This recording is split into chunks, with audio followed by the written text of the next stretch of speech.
আসসালামু আলাইকুম। Welcome to Abid computer academy. কেমন আছেন সবাই? আশা করি সবাই ভালো আছেন। আজকের ভিডিওতে আপনাদেরকে দেখাবো আমি কিভাবে মেইল করে থাকি। নরমালি কোনো একটা কাস্টমার যখন আমার দোকানে আসে, দোকানে আসার পরে যে বলে যে ভাই জিমেলে কিছু ডকুমেন্ট পাঠাতে হবে কিংবা ছবি পাঠাতে হবে। তার ক্ষেত্রে আমি কিভাবে পাঠাই? তো যারা একেবারে নতুন আছেন, নতুন দোকান দিছেন এবং জিমেলটা আসার পরে অনেক সময় ইনবক্সে থাকে না। তার জন্য কোথায় থাকে সেটাই দেখাবো। জিমেল সংক্রান্ত আজকের এই ভিডিওতে দেখাবো কিভাবে আপনি একটা জিমেল সেন্ড করবেন এবং কিভাবে আপনি আপনার ডকুমেন্ট সবগুলা অ্যাটাচ করে আপনি একটা জিমেলে সেন্ড করবেন।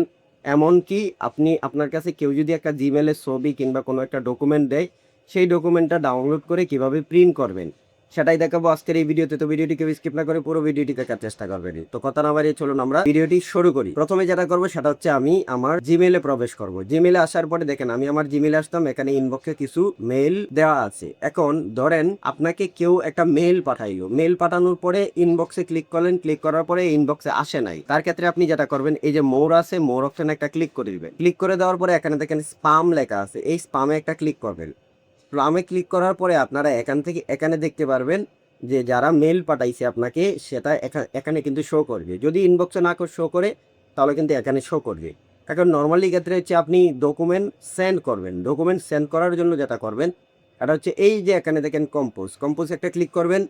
ক্লিক করার পরে আপনারা যে জিমেলে পাঠাবেন সেই জিমেলটা এখানে লিখে দিবেন। ধরেন আমি এই জায়গায় একটা জিমেল লেখলাম। লেখার পরে এই সাবজেক্টে আপনারা যদি সিভি পাঠান তাহলে সিভি লিখে দিবেন। আর যদি আপনারা এখান থেকে ফটো পাঠান তাহলে ছবি লিখে দিবেন। ধরেন ফটো লিখে দিলেন সাবজেক্টে। লিখে দেওয়ার পরে এখানে দেখেন আমার একটা রিডার্স আছে বনিয়ামি ডিজিটাল স্টুডিও। এটা আমি যেখানেই মেল করি না কেন সেখানেই কিন্তু এটা অটোমেটিকলি শো করবে। এটা চাইলেও আপনারা অ্যাড করে নিতে পারেন। কারণ আপনারা এভাবে কালি থাকবে, এভাবে কালি। এরপরে এখান থেকে অ্যাটাচ করার জন্য এখানে দেখেন অ্যাটাচ ফাইল আছে। অ্যাটাচ ফাইলে ক্লিক করবেন। আপনি কোন ডকুমেন্টটা পাঠাইতে চান, ধরেন আমি এই ডকুমেন্টটা একটা ক্লিক করলাম, এই ডকুমেন্টটা এখানে অ্যাটাচ করে নিলাম।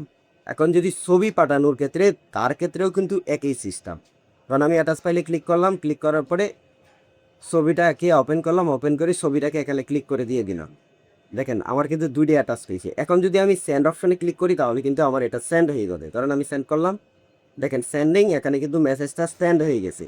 এখন মেসেজটা কিন্তু সেন্ড হয়ে গেছে। এখন করার ক্ষেত্রে ধরেন আপনার কাছে কেউ একজন পাঠাইলে, পাঠানোর পরে আপনি সেটা কিভাবে প্রিন্ট করবেন সরাসরি। প্রিন্ট করার জন্য আপনি যেটা করবেন সেটা হচ্ছে, ধরেন আমার এখানে একটা জিমেলে ক্লিক করি। ধরেন এই জিমেলটা আমার এখানে পাঠানো হয়েছে, আমি জিমেলে ক্লিক করলাম, এখান থেকে ডাউনলোড অপশনে ক্লিক করব। ডাউনলোড অপশনে ক্লিক করার পরে এটা আমি সরাসরি ডাউনলোড ফাইলটা ফোল্ডারে ক্লিক করলাম। ডাউনলোড ফোল্ডারে ক্লিক করে এটাকে ডাউনলোড করে নিলাম। দেখেন ডাউনলোড হয়ে গেছে। এখন তুমি সরাসরি আমি এখান থেকে এটাকে প্রিন্ট করতে পারতেছি। সবগুলো ক্ষেত্রেই একই। যদি আপনাদের জিমেলটা যদি আপনাদের ইনবক্সে না আসে, নিশ্চয়ই আপনাদের স্পামে আসবে। আর যদি স্পামে না আসে তাহলে কাস্টমারের ফোনটা নেবেন, ফোনটা নিয়ে দেখবেন যে উনি যে মেইল করছে সেটা কি সেন্ড হয়েছে কিনা। আর যদিও সেন্ড করে থাকে তাহলে আপনারা জিমেলটাকে এক দুইবার রিফ্রেশ দিয়ে নেবেন। রিফ্রেশ দিয়ে নিলেই কিন্তু আপনাদের এখানে অটোমেটিকলি মেলটা আপনারা দেখতে পারবেন। তো আশা করি বুঝতে পারছেন। এই ছিল আজকের ভিডিওটি। যদি আপনাদের কাছে ভিডিওটি ভালো লেগে থাকে লাইক কমেন্ট শেয়ার করে দিবেন। এরকম আরও ইন্টারেস্টিং ভিডিও পেতে যারা আমাদের চ্যানেলটি সাবস্ক্রাইব করে নিয়ে চ্যানেলটি সাবস্ক্রাইব করে আমাদের সঙ্গেই থাকবেন। তো দেখা হচ্ছে পরবর্তী কোনো টিউটোরিয়ালে। সবাই ভালো থাকবেন, সুস্থ থাকবেন। আসসালামু আলাইকুম ওয়া রাহমাতুল্লাহি ওয়া বারাকাতুহু।